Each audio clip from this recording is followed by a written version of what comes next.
What is going on, everybody? My name is Alan, this is Project Elevate, and today I'm going to go over the Jazz Motion Freelance in NBA2k22 for use in any game mode, but specifically relating to my team. Offensive settings. You're going to want to make sure that you have Adaptive Engine turned off. The freelance order, for now we're going to keep it dynamic and do not repeat. Okay, this is important on visual settings. Okay, you're going to go into Play Vision Display. I like to set it on light plus full. The play calling messages, show all, offensive play calling manual, defensive play calling manual, team communication, offense and defense, offensive play vision, all plays. That'll make sure you get the diagrams on the floor. Down here to the freelance, in the first position, you can set it to Jazz Motion. You get a lot of off-screen handoffs, a lot of cuts to the basket. You actually do get some post-up opportunities. Actually, one of my favorite branches revolves around the post-up, but you do get a lot of cutters, so you don't have a lot of time to ISO. All right, so you're gonna wanna hit right on the D-pad. If you're on next gen, you have this clunky menu to work with. You need to go to freelance, you need to actually select Jazz Motion, but you also need to go to game plan and you gotta go to run freelance. So there's a lot of different things to set up, but now we're gonna go into the Jazz Motion Freelance.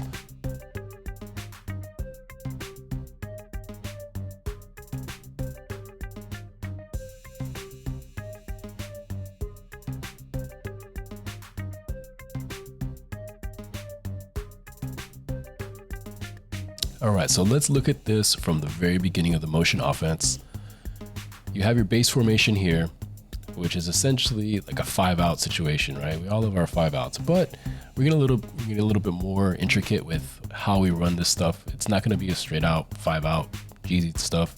We're actually gonna play some basketball here. So going in, you're gonna have the down screen, you have your wing player popping up. This could happen on either side. So in this case, Elgin Baylor catches the ball here. Now, sometimes you can get that shot right there. And then look what's happening with the other players on the court. So Davis is coming down to the low block to a post-up situation. You have Magic Johnson and LeBron James kind of crisscrossing already. So it's getting the defender moving away. You have a defender coming towards you. So now LeBron James is going to come down and set little screen for Kobe Bryant here. Now, I will notice that a lot of times that defender will cheat around the screen. So if you have full receiver control on the icon passing, you can flare Kobe out to the other wing and a lot of times get a nice look from there. And for this, you have to have this setting turned on. Now, I love this setting, the icon passing, okay? So normally it's set to default. I set it to full receiver control. And what that allows me to do is take control of the offensive player that I'm intending to pass the ball. So I push A, I can control Magic Johnson. It only gives you about 2-second count before it forces the pass, so be wary of that. But I'm gonna show you how you can use this. Okay, so here we pass to Elgin Baylor on the side corner. Now we get that pop-up. I can flare Kobe out down here. If I see them trying to jump the screen too quickly, I can pop them out to the corner here for open 3. So that's one option, but we decided to go down to the post, and then what's going to happen here, you have Kobe and LeBron. So LeBron pops up, Kobe fills out to the wing. It's coming over. Now LeBron comes over and he sets a screen on Elgin Baylor's man, and Elgin Baylor's going to just dip right down to the basket. We're going to get a little dump down pass. We could finish strong, we could finish with the layup, we could finish with the floater, we get buckets.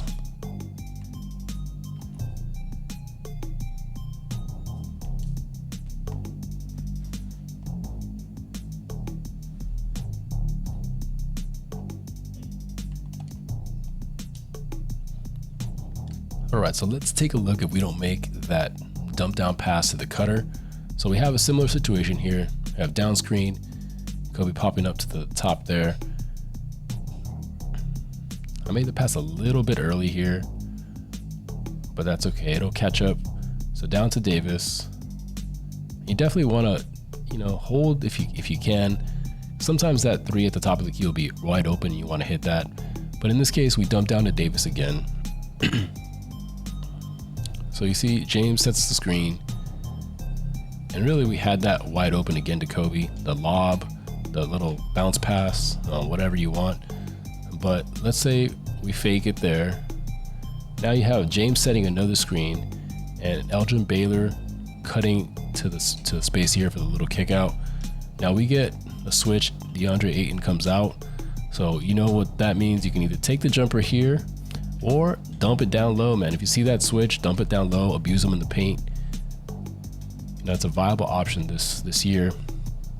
We decided to take the jumper, which we clank, but all right, so let's take a look at some of the other options. So we know what happens when we go down into the post. We get a couple of different scoring options from that, but we also have Kobe popping up from an Anthony Davis screen. So Anthony Davis setting the screen right there.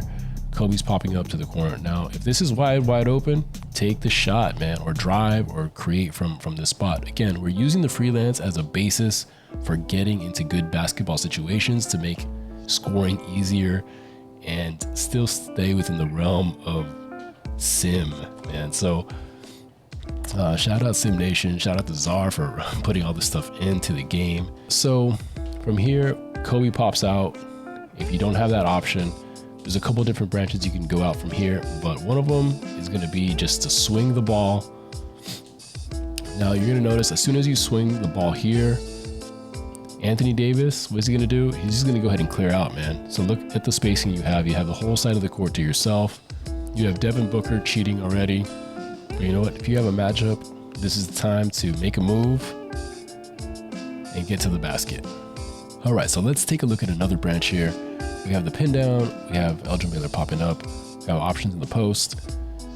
We decide to go for the option of Kobe cutting up to the top of the key. We hit him there. We don't have the shot. We see Anthony Davis come up, and we see LeBron James posting there.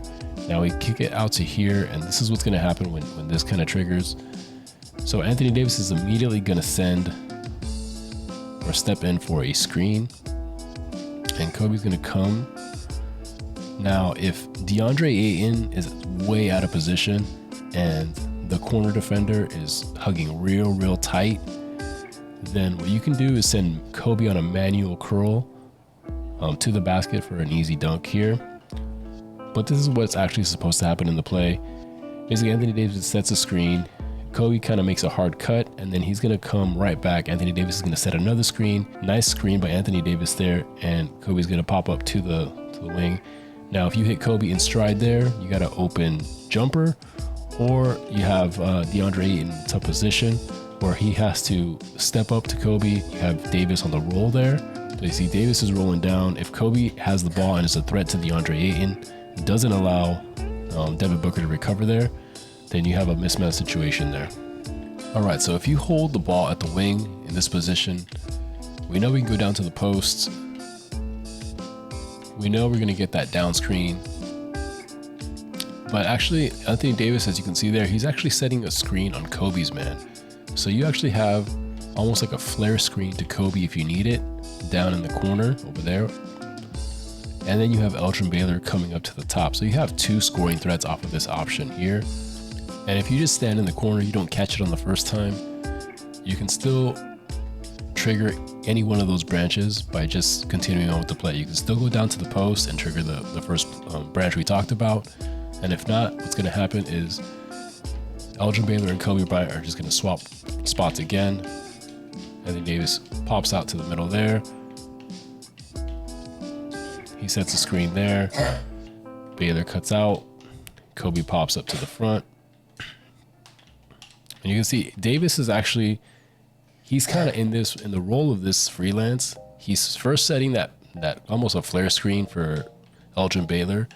And then he's setting almost a down screen for Kobe Bryant popping up there.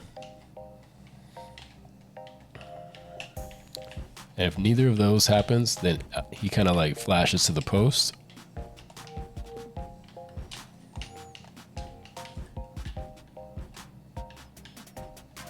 All right, so what happens if you actually hit Anthony Davis on that little flash to the post?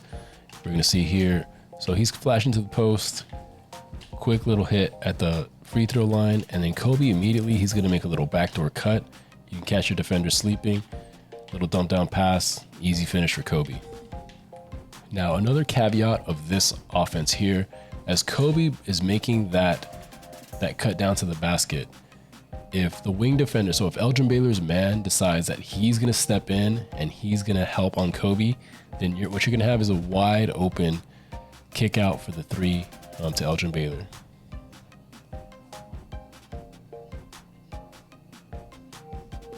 All right, and the last little branch that I want to talk to you guys about today, again, we have the same familiar pattern. I'm kind of going over this so it kind of gets ingrained. You have to run through this. You have to kind of know where the players are going to be in order to just use. So stop thinking about the pattern, stop figuring out what's going to happen, and then actually be able to play basketball, make basketball moves out of the situation.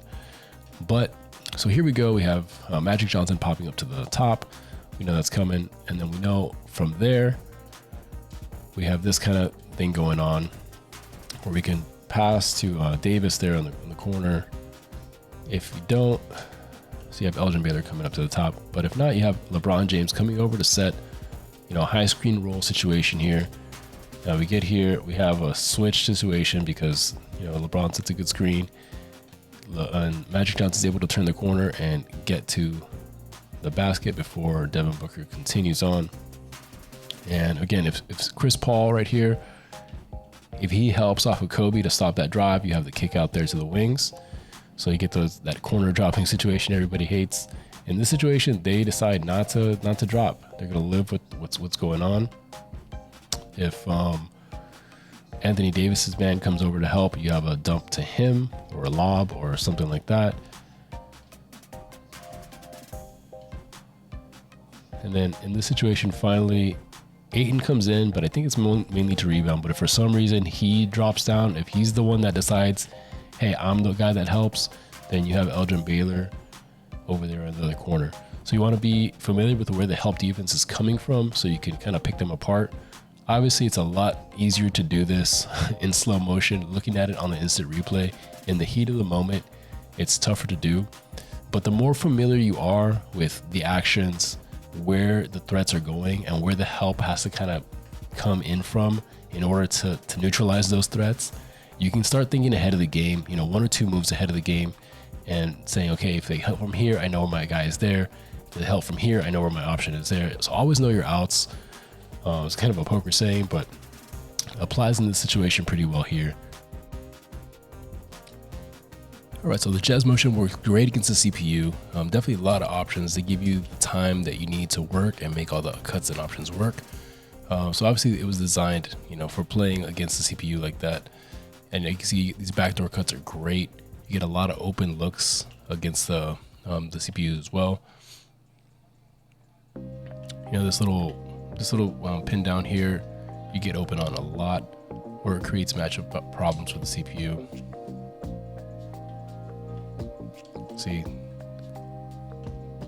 off of a kind of broken play, I passed to the wrong guy there. He still kind of ends up getting a wide open three, all within the flow of the freelance.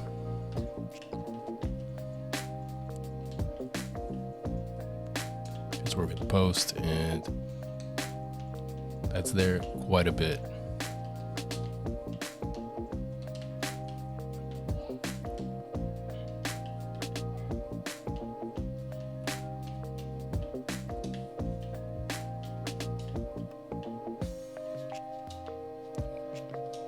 All right, so online, you definitely have to know the offense in and out. The speed of play online is definitely going to be a lot faster.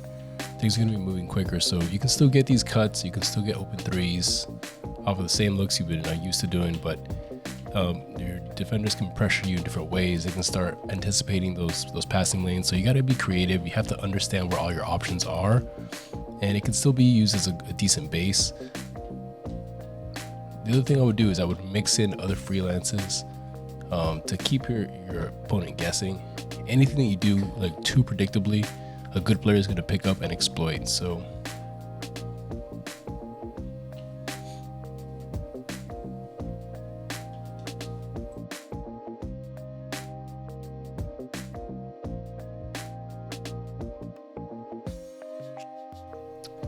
and that is going to wrap it up for the video, guys. I hope you guys enjoyed watching the breakdown of the Jazz Motion offense in NBA2k22. Definitely a lot of really good plays, freelances and stuff that you can use to make real basketball moves in this game. So take advantage of that, learn a little bit. You might actually have a little bit of fun playing some actual basketball and learn a little bit more about how to read the defense and use offensive players in different situations. So this is going to wrap it up, man. Smash that like, subscribe if you want to see more content like this. My name is Alan. This is Project Elevate. Till next time, elevate your grind, game, yourselves, and each other. Peace.